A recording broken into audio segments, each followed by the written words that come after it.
Inside the risk departments of the world's largest commodity traders and military planners, there is a specific, highly classified stress test. The war game goes like this. On February 28, 2028, the United States and Israel launch coordinated airstrikes against Iran, striking military and nuclear facilities across the country. Iran's response in the simulation is immediate. The Islamic Revolutionary Guard Corps declares the Strait of Hormuz closed to all foreign shipping. Within days, tankers are struck with missiles and drones. Insurance providers pull war risk coverage entirely. And the most important energy choke point on Earth goes from 120 daily ship transits to 5. Brent crude surges past $126 a barrel. Qatar declares force majeure on all LNG exports. Saudi Arabia shuts its largest refinery. Iraq cuts production from Basra by 70%. The International Energy Agency calls it the greatest global energy security challenge in history. But here is the puzzle at the center of the war game. Given everything that happens, Hormuz closed, tankers burning, 17% of Qatar's LNG capacity offline, a hot war raging. The price of oil eventually settles around $100. Not $150, not $200, $100. If you had handed this exact scenario to any energy analyst 6 months ago and asked them to price oil, almost no one would have said $100. Most would have taken the over on $150 without thinking twice. So why isn't oil exploding higher? Because the math reveals a terrifying reality. The price doesn't explode because the world's largest importer quietly built the greatest physical hedge in human history, and because Europe had already spent 30 years systematically destroying its own industrial demand. This is the autopsy of the strait that broke Europe. The Strait of Hormuz is 21 miles wide at its narrowest point. 2 shipping lanes, each roughly 2 miles across, separated by a 2-mile buffer zone. Through this sliver of water passes roughly 20 million barrels of oil per day, about 20% of the world's entire supply, along with a massive share of global LNG trade. It is, by any measure, the single most important energy choke point on the planet. And for decades, the theoretical risk of its closure was treated as exactly that, theoretical. Iran had threatened the strait before, during the tanker war in the 1980s. During the sanctions standoff of 2012, and during the tanker seizures of 2019. Each time, the threat passed. The strait stayed open. Markets shrugged. That history created a terminal institutional complacency. The scenario was in every risk model. It was in no one's actual planning. When the war game assumes Iran closes the strait, the immediate supply disruption is staggering. Saudi Arabia, Iraq, Kuwait, and the UAE collectively lose an estimated 10 million barrels per day of export capacity within 2 weeks. Not because the oil stops flowing from the ground, but because it has nowhere to go. Pipelines bypassing the strait have strict throughput constraints. The rest of the crude simply sits in storage until the physical tanks are full. Then the wells shut in. European gas storage sits at roughly 30% of capacity following a brutal winter. Dutch TTF benchmarks double overnight.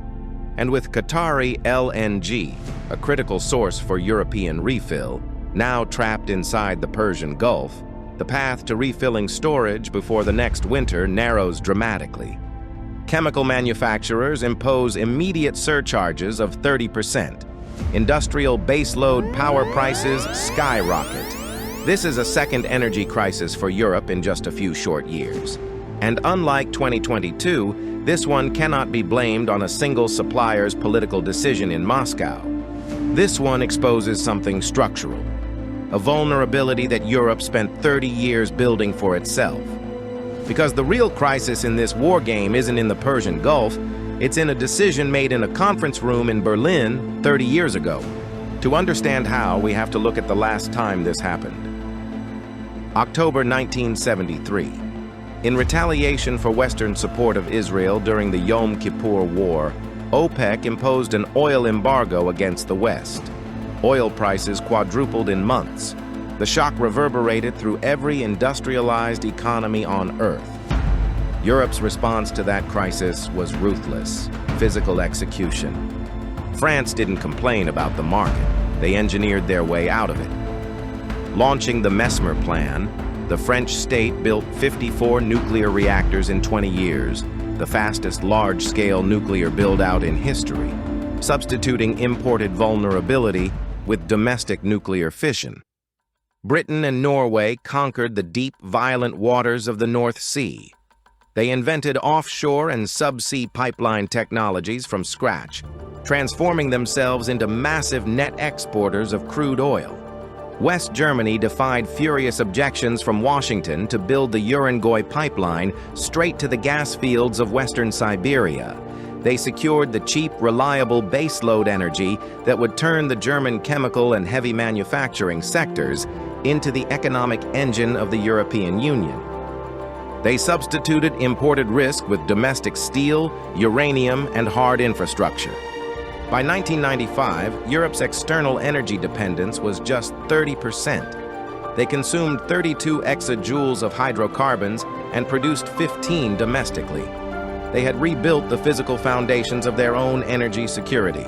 They were secure. And then, the political class moved to the top of Maslow's pyramid. A society that has secured abundant energy and physical safety creates the conditions in which political attention migrates upward into questions of identity and moral positioning. The pathology arrives when the people governing from the upper floors of that pyramid begin making decisions that erode the base in service of commitments that the base itself had made affordable. The first COP climate meeting opened in Berlin in 1995. The exact same year that marked Europe's high water mark of energy self-sufficiency. That coincidence is not the whole explanation, but it is too precise to ignore. No decision illustrates this more clearly than the closure of Europe's operating nuclear plants. These were not marginal facilities at the end of their useful lives. They were vast, complex, irreplaceable concentrations of engineered capability. They had low fuel costs, zero carbon emissions, and capacity factors that no other generator could match. They were shut down because opposition to nuclear power had become a marker of political identity in societies wealthy enough to prioritize the symbolic over the material. The anti-nuclear movement resonated precisely because the lights had stayed on for so long that no one could imagine them going out. Germany shut its last 3 nuclear reactors in April 2023, in the middle of an acute energy crisis triggered by the loss of Russian gas. Picture the room where that decision was made. A coalition government that had staked its identity on the energy transition. Electricity prices at record highs, Russian gas pipelines lying destroyed on the seabed, and 3 functioning nuclear reactors, firm, zero-carbon, dispatchable power, waiting for a political class to simply say, "We were wrong." Keep them running. They couldn't say it. The decision was not reversed, because doing so would have required admitting that the politics at the center of the coalition's identity had materially harmed the people it governed. Political identity proved stickier than physical reality. France still has a nuclear fleet, but it is the aging inheritance of a state that no longer exists in the form that built it. When France finally tried to prove it could still build, the result was Flamanville 3, a single reactor that took 17 years to connect to the grid at a cost of 13 billion euros against an original estimate of 3.3. That financial gap is a direct measure of how much institutional and engineering knowledge had been allowed to die. The numbers are catastrophic. Europe's domestic hydrocarbon production collapsed from 15 exajoules in the mid-90s to roughly 6 today. With Russian supply severed, Europe's insecure import dependency has inverted from 30% to 80%.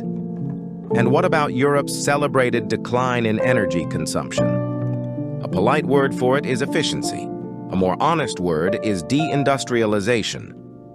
Europe did not so much reduce its energy consumption as export the industries that consumed it. Steel mills, chemical plants and glass makers that once anchored regional economies closed their doors, taking their energy demand with them. Each factory that relocated to a cheaper jurisdiction removed another supporting beam from the base of the pyramid, trading working-class prosperity for lower headline energy consumption figures that Brussels could present as evidence of a successful transition. The options to reverse this were available. They were deliberately foreclosed. The giant Groningen gas field in the Netherlands was permanently shut. The UK imposed a 78% marginal tax rate on exploration and production, drilling 0 exploration wells, while Norway drilled 33. Hydraulic fracturing was legally banned across the continent, despite massive shale-bearing geology.